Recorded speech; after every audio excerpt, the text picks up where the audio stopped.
10ാം ക്ലാസ്സിൽ പഠിക്കുന്ന എന്റെ മകൻ ഒരു ദിവസം വന്നിട്ട് പറഞ്ഞു, ഇനി എനിക്ക് സ്കൂളിൽ പോകണ്ട, സ്കൂളിൽ പോയിട്ട് വലിയ കാര്യമൊന്നുമില്ല. മകൻ പറഞ്ഞു, ഒരു കാരണം പഠിപ്പിക്കുന്ന ടീച്ചർക്ക് എന്താണ് പഠിപ്പിക്കുന്നതെന്ന് വലിയ പിടിയില്ല എന്നാണ്. അവന്റെ ടീച്ചറോട് ചോദിച്ചപ്പോൾ ടീച്ചർ പറഞ്ഞു, പഠിപ്പിക്കുമ്പോൾ കൂടുതൽ സമയവും ഇവൻ ഉറക്കമാണ്. അപ്പോൾ ഞാൻ ഓർത്തു, ഇതേ പരാതി എനിക്കെതിരെയും പണ്ട് വന്നിട്ടുണ്ടല്ലോ. അവൻ പറഞ്ഞു, പപ്പേ, ഈ കണക്കൊന്നും എനിക്ക് മനസ്സിലാവുന്നില്ല, ഞാൻ വല്ല ബൈക്കും ഓടിക്കാം, സമ്മാനമൊക്കെ മേടിക്കാം. കേട്ടപ്പോൾ എനിക്കും തോന്നി, അത് കൊള്ളാം, പണ്ട് ഇതേ കാര്യം ഞാൻ എന്റെ അപ്പനോടും അമ്മയോടും പറഞ്ഞതാണ്, അവര് കേട്ടില്ല. ഇപ്പോൾ ഞാനാണ് തന്ത, ഞാൻ തീരുമാനിക്കും. ഞാൻ നേരെ സ്കൂളിലേക്ക് ചെന്ന് TC മേടിച്ച് വീട്ടിലേക്ക് പോന്നു. 10ാം ക്ലാസ്സിൽ പഠിക്കുന്ന ചെറുക്കനെ ബൈക്ക് ഓടിക്കാൻ വിടുന്ന പ്രാന്തൻ തന്തയാണ് ഞാനെന്നൊക്കെ പലരും പറഞ്ഞു. 10ഉം +2 ഒക്കെ പഠിക്കാൻ ഗവൺമെന്റ് വേറെ ഒരു പരിപാടി ഉണ്ടാക്കി വെച്ചിട്ടുണ്ട്. Open schooling, NIOS syllabus.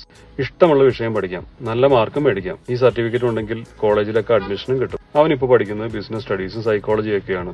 അതും ഓൺലൈനായി, പരിശീലനം കഴിഞ്ഞിട്ടുള്ള സമയത്ത്. ഇനി ഒരു 10 കൊല്ലം കഴിയുമ്പോൾ ഈ ലോകത്ത് ഇന്ന് സ്കൂളിൽ പഠിപ്പിക്കുന്ന എന്തെങ്കിലും കാര്യങ്ങൾ പ്രയോജനപ്പെടുമോയെന്ന് എനിക്കറിയില്ല.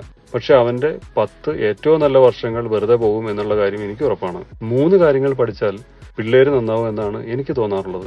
കാശ് എങ്ങനെ ഉപയോഗിക്കണം, മറ്റുള്ളവരോട് എങ്ങനെ പെരുമാറണം, പിന്നെ റോഡ് നിയമങ്ങൾ പഠിക്കണം. എന്തായാലും അവൻ വാക്ക് പാലിക്കുന്നുണ്ട്.